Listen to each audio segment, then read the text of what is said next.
rahulikult vaata.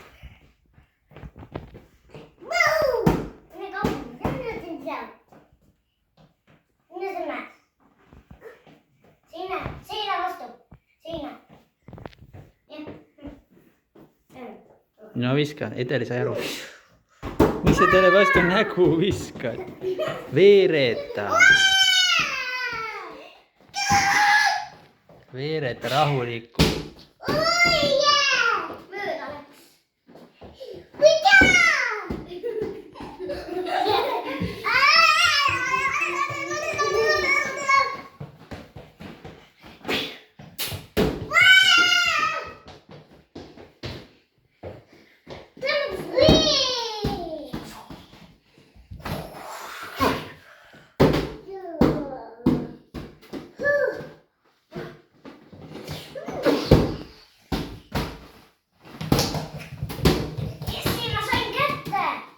Jah, sa viskad liiga kõvasti.